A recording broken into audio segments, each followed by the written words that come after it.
ગતાર્થ થયેલો સમાજ એ કંઈક પાવન થાય, કંઈક કૃતાર્થ બને, એના માટે આ હરિની કથા છે, યાદ રાખજો.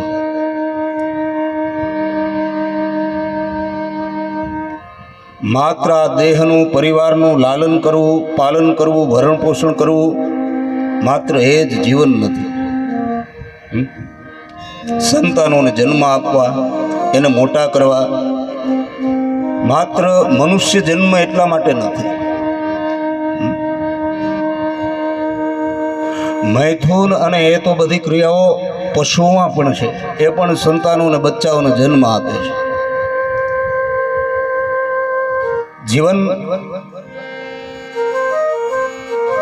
જીવન માટે દ્રષ્ટાંત લેવા હોય તો આ પ્રભુની કથામાંથી પ્રભુના લઈએ, માં યશોદામાંથી લઈએ, કંઈક માં જાનકીમાંથી કંઈક લઈએ. માણસ આમ રિમોટ હાથમાં લઈ અને ટીવી ચાલુ કરે અને પડદા ઉપર આજે હીરો અને હિરોઈનો આવે, એનો વિરોધ નથી. ઠીક છે, મનોરંજન જરૂરી છે, પણ એમાંથી કોઈ અભિગમ આપણા જીવનમાં આવવાનો નથી, યાદ રાખજો. આપણો આદર્શ આજની હિરોઈન ન હોઈ શકે, હીરો ન હોઈ શકે. આપણો આદર્શ આપણો કનૈયો હોવો જોઈએ. આપણો આદર્શ રાઘવેન્દ્ર સરકાર હોવા જોઈએ.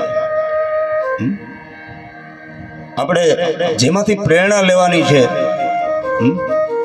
એ પાત્રો કથાના હોવા જોઈએ, એ દ્રષ્ટાંતો માં જાનકીના હોવા જોઈએ, દ્રષ્ટાંત માં રાધાના હોવા જોઈએ, દ્રષ્ટાંત લખન મહારાજના હોવા જોઈએ. તો માણસ વિકૃતિથી સંસ્કૃતિ તરફ વળે એના માટે આ કથા છે. પણ દુર્ભાગ્ય છે કે માણસ ધર્મથી વિમુખ થાય છે અને પરિણામે પતનના માર્ગે જાય છે. તમે યાદ રાખજો કે આખી પ્રકૃતિ પણ સમાજને કંઈ ને કંઈ આપે છે. તમે દર્શન કરો, મેં વાત કરીને, રત્નો રૂપાળા એના મોંઘા મૂલ વાળા, એ દરિયો પહેરે નહીં, મોતીડાની માળા ઉપકારી એનો હાથમાં. એ ગાવલડી દૂધ આપે અને પોષણ સમાજનું થાય. એ વૃક્ષો ફળ આપે, ફળ સમાજને આપે, અને ફળ આપે ત્યારે એ ઝુકાવ આવે છે. તો આખી પ્રકૃતિ કઈ ને કઈ સમાજને આપે છે, પણ માણસે શું કર્યું? બસ પ્રકૃતિ ઉપર પ્રહારો કર્યા. તમે અત્યારે જો મોટા મોટા નગરોમાં માણસ શ્વાસ ન લઈ શકે, કેટલી દુર્ગતિ છે. હાય હોય હયાપીઠ, વૃક્ષોને કાપી નાખ્યા, એને બાળી નાખ્યા, એના કોલસા બનાવી નાખ્યા. તો આ પ્રકૃતિને કોઈ પશુ કે પ્રાણીએ કઈ નુકસાન નથી આપ્યું. અહીંયા આવ્યા છીએ તો કંઈક ધક્કો સફળ થાય, કંઈક જતન કરીએ. યાદ રાખવાનું છે કે આવ્યા છીએ એટલે એકવાર નિશ્ચિત જવાનું છે, જવાનું છે ને જવાનું છે. અને એ વખતે આમ ખુમારીની સાથે થોડી ઇફેક્ટ ઘટાડજો, સેજમથી ખુમારીની સાથે જવાનું છે.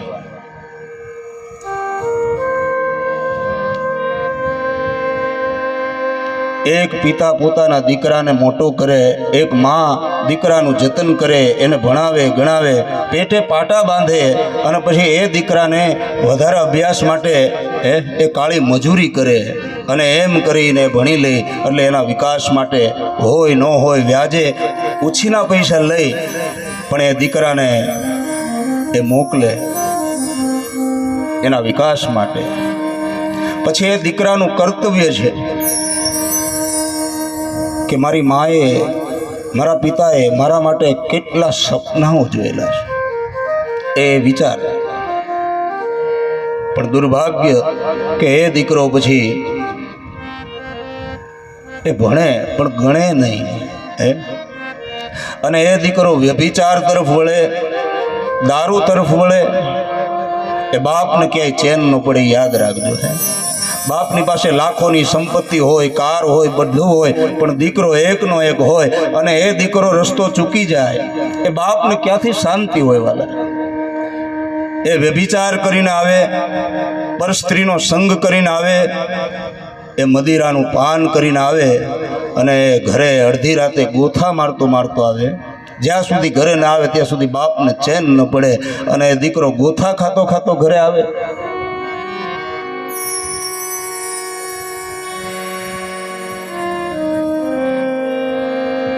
અને એ વખતે બાપ એની સંપત્તિ જોવે ને, એ સંપત્તિ એને ઝેર જેવી લાગે. તો કહેવાનું મારું તાત્પર્ય એ છે કે આપણને આ પરમ પિતાએ આ જગતમાં મોકલ્યા છે, તો આપણું કાંઈક કર્તવ્ય છે, એને એ આપણે ચૂકવાનું નથી. આ હરિની કથા એટલા માટે છે. આ હરિનું પ્રાગટ્ય થયું, આપણે રાસ રચવો છે. આ ભૂમિને આજ ગોકુળ અને વૃંદાવન બનાવી છે. આ ભૂમિની અંદર આજ એવી મસ્તી લગાવી છે, પણ એ પહેલાં આ કથાને આપણા જીવનમાં ઉતારવી છે. ભગવાનમાં ઓતપ્રોત કરી દેવા છે, તમને તન્મય કરી દેવા છે, પણ એ પહેલાં આ કથાને આપણે થોડી જીવનમાં ઉતારવી છે.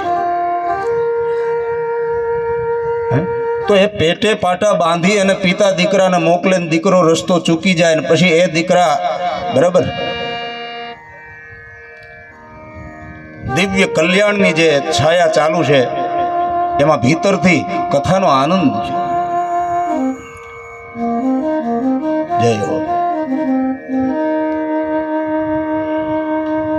પછી એ દીકરો વ્યસન અને દૂષણ એ વસ્તુ એવી છે કે કદાચ મહિને 1 લાખ રૂપિયા કામતા હોય તો ઓછા પડે. 1 મહિને 5 લાખ કામતા હોય છતાં પણ આપણે જોયું છે કે દૂષણો જીવનમાં દૂષણો જે છે એ માણસને પરાસ્ત કરી દે છે, હારી જાય, થાકી જાય અને પછી એ દીકરો કાંઈ વધે નહીં, નોકરી જતી રહે અને પછી દર ભટકવા લાગે, કોઈ આધાર ન રહે. પછી એ દીકરાને છેલ્લે રસ્તો કયો રહે કે ગામડે ગામ જ્યાં બાપ ને માં બેઠી છે ત્યાં આવવું પડે. આ જગત આખો જાકારો આપી દે અને એ વખતે તમે ખાલી કલ્પના કરો, વિચારો કે એ દીકરાની સ્થિતિ શું હોય.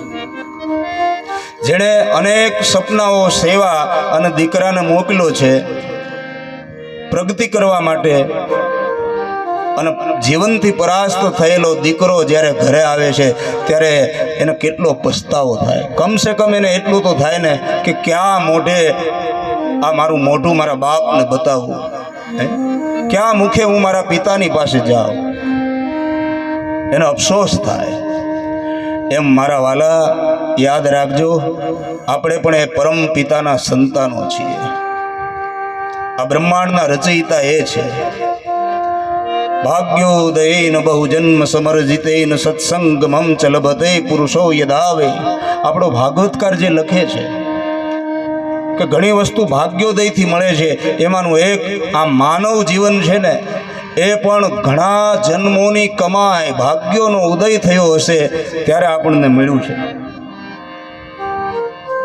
તો આ ભગવાનની કથા, ભગવાનનું પ્રાગટ્ય થયું છે એ લીલાઓની કથા. એ પ્રાગટ્ય મેં કાલ વાત કરી એમ કે માત્ર અસુરોને મારવા માટે નથી, એમાંથી આપણે કંઈક લેવાનું છે.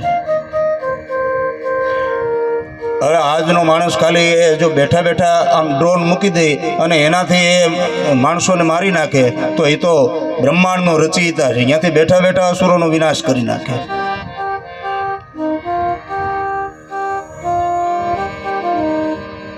ગઈકાલે આપણે રાઘવનું પ્રાગટ્ય જોયું, ભગવાન કૃષ્ણનું પ્રાગટ્ય જોયું, તો એમાંથી આ કથાને જીવનમાં ઉતારવાની છે.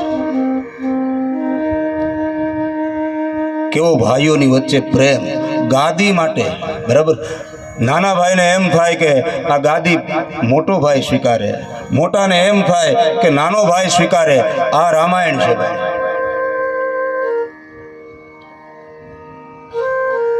સરસ એક પ્રસંગ કહું છું તમને રામાયણનો, સાંભળો.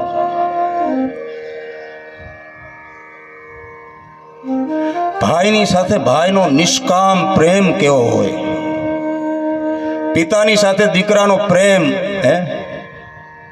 સોનાની સાંકળ કરતા પણ વધારે મજબૂતમાં મજબૂત એ પ્રેમની ગાથા એ આપણને આ રામકથા અને કૃષ્ણ કથાથી મળે છે. બીજાના સુખે સુખી આ જીવન છે, એ યાદ રાખજો. શ્રી રામજીએ ખૂબ રાજ્યાભિષેક થઈ ગયો અને રામજીએ આખા ભારત વર્ષમાં શાસન કર્યું. અને પછી એક સમય આવ્યો કે હવે ભાગ નક્કી કર્યા, ભાઈઓને બોલાવ્યા ચારેય નહીં. એમાં સૌથી નાનો ભાઈ શત્રુઘ્ન રામજી એને પૂછે છે કે ભાઈ હવે મેં ખૂબ શાસન કર્યું, હવે મારે થોડી જવાબદારીઓમાંથી મુક્ત થવું છે, તો ભાઈ સૌથી નાનો તું છે, પરિવારમાં સૌથી નાનો હોય ને એના લાડ અને પ્રેમ ખૂબ મળે. એટલે ભગવાન રાઘવ બોલ્યા છે કે ભાઈ તું સૌથી નાનો છે, હવે તારે જે દિશાનું રાજ્ય જોતું હોય તું જે કહે એ તને આપું. રામજી દેવા તૈયાર છે. ત્યારે શત્રુઘ્નની આંખમાં આંસુ આવ્યા કે મોટા ભાઈ મારાથી કાંઈ અપરાધ થયો છે? મને આ કયો દંડ આપો છો? મારા પ્રેમમાં કાંઈ ખામી છે કે તમે મને ભાગ આપવા માટે આજે પૂછો? ત્યારે રામ બોલ્યા કે તું તો મને હૃદયથી વાલો છે મારા નાથ, મારા વાલા, પણ હવે મારે જવાબદારીમાંથી મુક્ત થવું છે. એટલે શત્રુઘ્ન પૂછે છે તો હું જે માગું એ આપશો ને? પાછી પાની નહીં કરો ને? ત્યારે રામ કહે છે કે માગી લે ભાઈ, તારાથી મારે વધારે શું હોય. જોજો આ રામાયણનું પાત્ર શું માગે છે કે હે રાઘવ, હે દીનાનાથ, જો તમે પ્રસન્ન થયા હો ને તો માં જાનકી અને તમે જ્યારે વનવાસ વેઠો અને એ વનવાસમાં અનેક યાતનાઓ વેઠી અને ત્યારે તમે વલ્કલ વસ્ત્રો જે પહેર્યા હતા ને, જો મારા ઉપર તમારો પૂર્ણ પ્રેમ હોય ને તો મારે કાંઈ જોતું નથી. રાજ ગાદી પુત્ર પરિવાર એ તો બધું કર્માનુસાર મળે છે, પણ મને તમે એ વલ્કલ વસ્ત્રો આપો.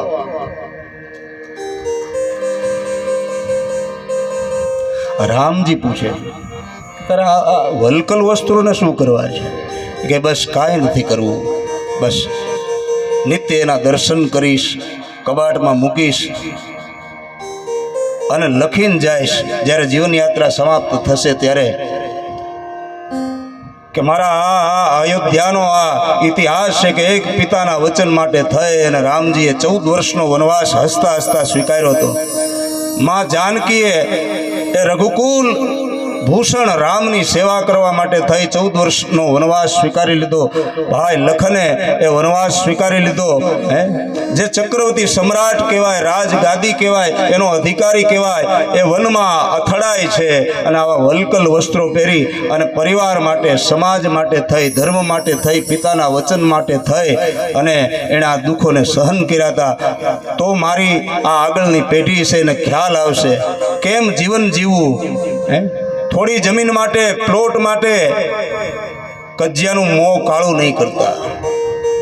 અને જ્યારે આ ઇતિહાસ વાંચશે ત્યારે ખ્યાલ આવશે કે મારા વડવાઓ કેવા હતા અને પરિણામે રામનો ચીલો આ પરિવારને મળશે.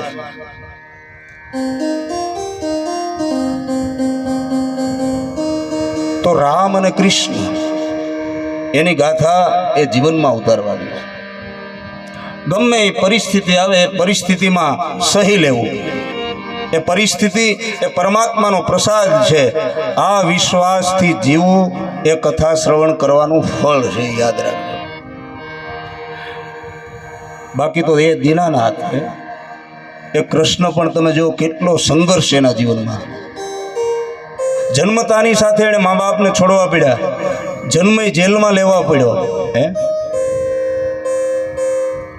અને 11 વર્ષને હજી 52 દિવસ ન થયા ને ત્યાં એ પરમાત્માને જે પોતાના હૃદયથી વાલા છે એવા સ્વજનો એને છોડવા પડ્યા. માં યશોદાને છોડવી પડી, પ્રાણથી પણ પ્યારી એવી રાધાને છોડવી પડી. અને બાંસુરી એ તો કૃષ્ણનો પ્રાણ કહેવાય. 11 વર્ષ ને 52 દિવસની લીલા કર્યા પછી મારા નાથે એ બાંસુરીને હાથમાં નથી લીધી, એનો ત્યાગ કરવો પડ્યો. તો સંઘર્ષ કેટલા આવ્યા, ખોટા આળ આવ્યા માથે, એણે એ આળને પહેરવું પડ્યું, એ સ્વીકારવું પડ્યું. સિમંતિક નામનો મણી છે એ ચોરાઈ જાય છે એવું આળ કૃષ્ણ ઉપર આવ્યું. આ સમાજના કેટલા કડવા ઘૂંટડા એણે સહન કર્યા.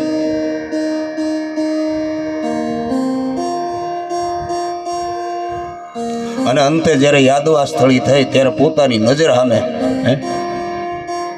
પોતાના સ્વજનો ગુમાવ્યા. એ દુઃખ પણ ભગવાને જોવું પડ્યું.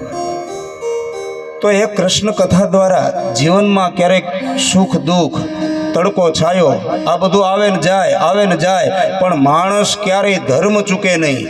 ઈશ્વર પ્રત્યેનો જે વિશ્વાસ એ ચૂકે નહીં, એની દ્રઢતા ચૂકે નહીં. અને એના જીવનમાં એવી ધીરતા આવે, જે રીતે સબરીને એવી ગુરુના વાક્ય ઉપર શ્રદ્ધા અને ધીરતા આવી ગઈ કે નહીં, મારો નાથ આજ આવશે, કાલ આવશે, આજ આવશે, કાલ આવશે. આમ કરતા કરતા વૃદ્ધ થઈ. પણ એક સમય એવો આવ્યો કે આજાન બાહુને એની કુટિયાની અંદર આવવું પડ્યું.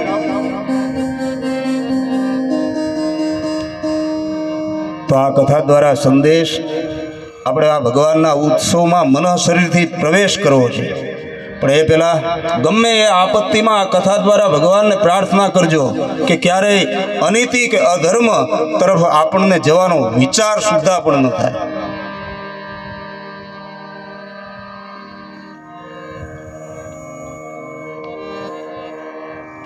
બસ જીવનમાં મેં કીધું એમ સુખ દુઃખ તડકો ને છાયો આવે તો આપણને જીવનમાં માર્ગ આપ્યો છે. એના માટે શું કરવાનું? રોજ આપણે મંગલાચરણ કરીએ છીએ અને ગાઈએ છીએ ભાઈ કે સુખાવસાને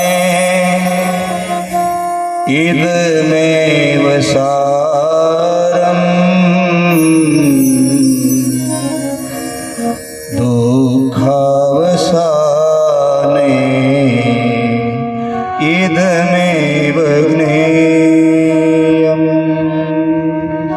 દેહાવસાને ઈદમેવ જામ્ય ગોવિંદ દામો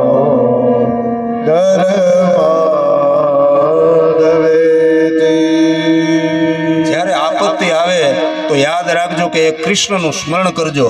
વિશ્વની એક પણ આપત્તિ એવી નથી કે એના સ્મરણથી દૂર ન થાય.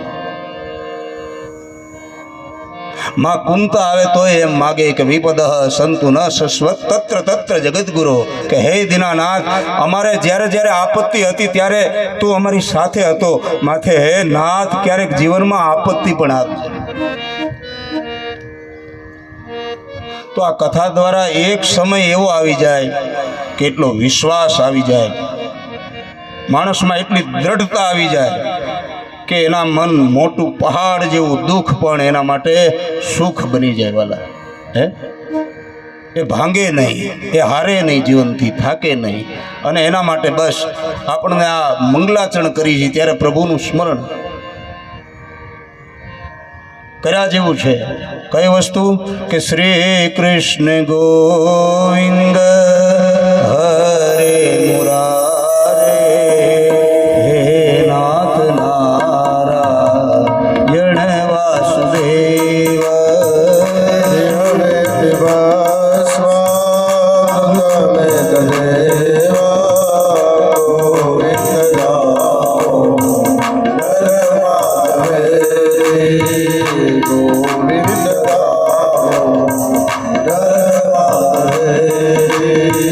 જીહવે સદૈવં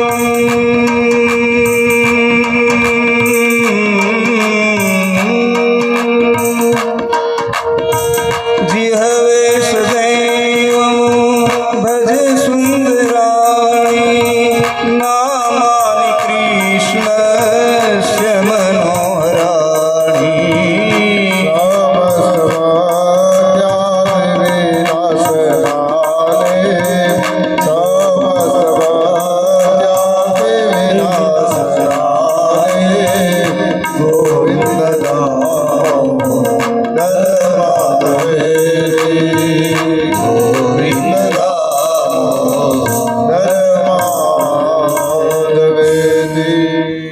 આ વિશ્વનું મોટામાં મોટું સત્કર્મ, મોટામાં મોટો યજ્ઞ,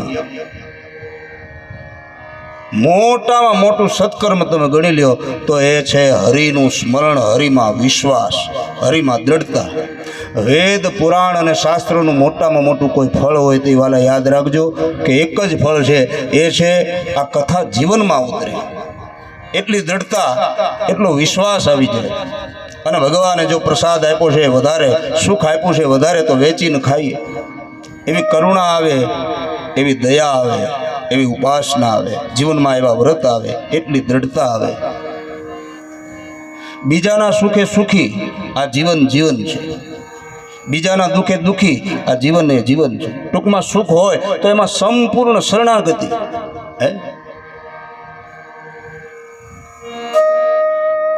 જેના નામે તમે કલ્પના તો કરો કે એકવાર આમ ભરોસો છૂટી જાય, વિશ્વાસ છૂટી જાય, અને કદાચ રસોઈ બની હોય અને 200 માણસની જ રસોઈ બનાવી હોય, અને એવા આશ્રમોમાં તમે હજારો દાખલાઓ તમારી નજર સામે જોયા હશે કે આટલો ટોપ ભરેલો હોય અને મારા વાલા 2,000 માણસો જમી ગયા હોય, છતાં એમાં એ જોળીમાંથી ખૂટવા ન દે એવો એ દયાળુ છે, દયાનો સાગર છે. એકવાર એ ભરોસો છૂટવો દે. યાદ રાખજો કે આ ધરા ઉપર અનેક આવ્યા, અનેક ગયા, કોઈના નામ નિશાન નથી રહ્યા. બરાબર? તમે જઈને પૂછો કે આ અમદાવાદ કોનું, જુનાગઢ કોનું. અનેક રાજવી આવ્યા, અંગ્રેજોના શાસન આવ્યા, ક્રિશ્ચનોના શાસન આવી ગયા, મુગલોએ આક્રમણ કર્યું, અનેક આવ્યા ગયા, કોઈના નામ નિશાન ન રહ્યા. પણ હા, એક ચોક્કસ,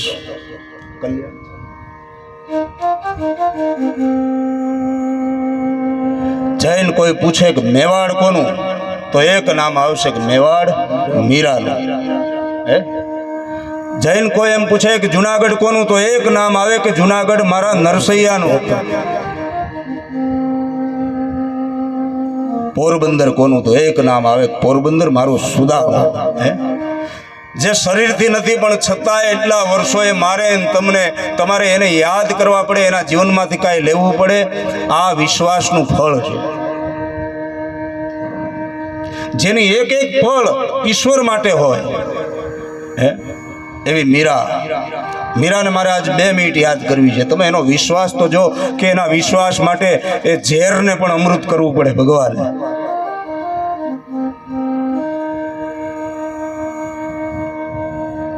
મેવાડની અંદર સતત ને સતત એ કૃષ્ણનું એટલું સ્મરણ ચાલુ છે, એક પળ પણ હરિ સ્મરણ વગરની નથી. પણ આ રાણાને ગમ્યું નહીં અને મીરાને ખૂબ યાતના આપે છે. સાવધાન થજો કે તમારી આજુબાજુમાં કોઈ એવા મહાપુરુષો હશે, કોઈ એવી સતી નારી હશે કે જે વિશ્વાસ જીવતી હશે અને એનાથી પ્રજા આખી સુખી હોય. યાદ રાખો, તમારા પ્રદેશમાં સારો વરસાદ થાય,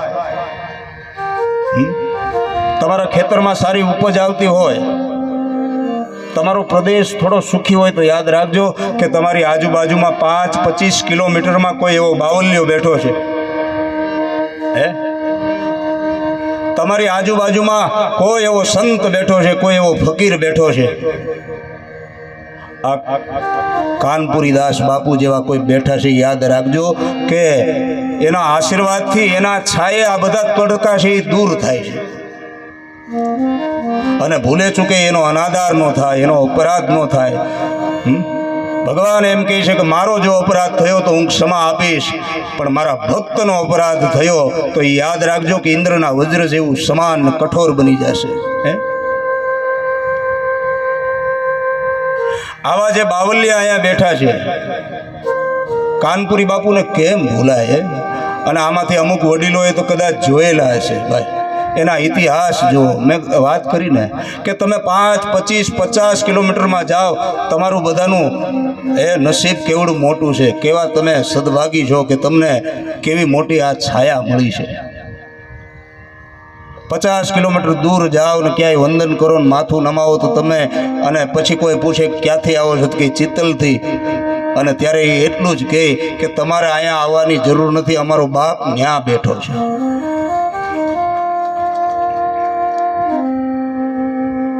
એવો ભરોસો હોવો જોઈએ, મીરાનો એવો ભરોસો છે. પણ આ રાણાને ગમ્યું નહીં અને મીરાને ખૂબ પીડા આપીને ત્યારે મીરા છે એ હવે વિચારે છે કે હવે વૃંદાવનમાં જાઉં, અને મીરા વૃંદાવનમાં વહી ગઈ. જાય ને પછી કદર થાય છે. આ સમાજની રીત છે. જ્યારે જ્યારે જ્યારે આવા સંતો ને મહંતો આવ્યા કે જે સમાજને ઢાંકી દે છે ને, એને આ સમાજે શાંતિ નથી લેવા દીધી હો. અને પહેલો વિરોધ એના ઘરમાંથી જ થયો હોય.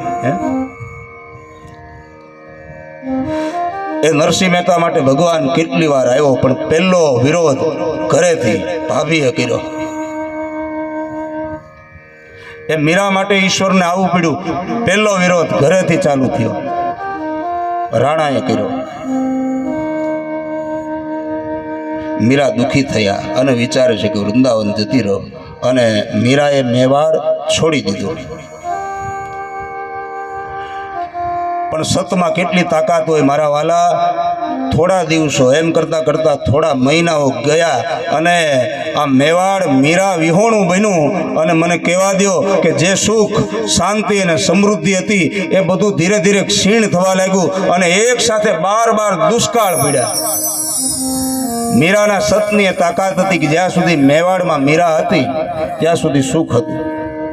અને કોઈ ભક્તજન હતા, એણે કીધું કે આ આવું બને છે, એમ લાગે છે કે આ મીરાનો રાણાએ તિરસ્કાર કર્યો ને, માટે આ દુઃખ છે. એટલે ડાયા માણસો માં મીરાના પગમાં પડશે, વૃંદાવન જઈ અને વિનંતી કરે છે કે તમે આવો, ત્યાં ભજન કરજો. ફરીવાર મીરા મેવાડમાં આવે અને પ્રજા સુખી થઈ. વર્ષો સારા પસાર થયા, પણ મીરાની એની એ જ મસ્તી એ રાણાથી સહન ન થયું, અને રાણો ફરીવાર એનો ધિક્કાર કરે છે. અને એ વખતે પછી હવે મીરા દ્વારકાધીશનું સ્મરણ કરે છે કે હે જગતના નાથ, હવે મારો સમય થઈ ગયો છે, હવે હું તારો પુકાર કરું છું.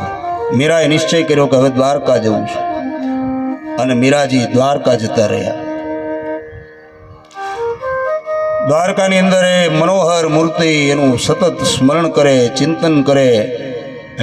અનેક વિદ્વાનો બ્રાહ્મણો હોય એની હાજરીમાં એ ભાવ ભક્તિ કરે, સાધુ સંતોની સાથે ભક્તિ કરે. અને રોજ મીરાનો નિયમ કે રોજ ત્યાં ભગવાનનું સંકીર્તન કરે, નૃત્ય કરે.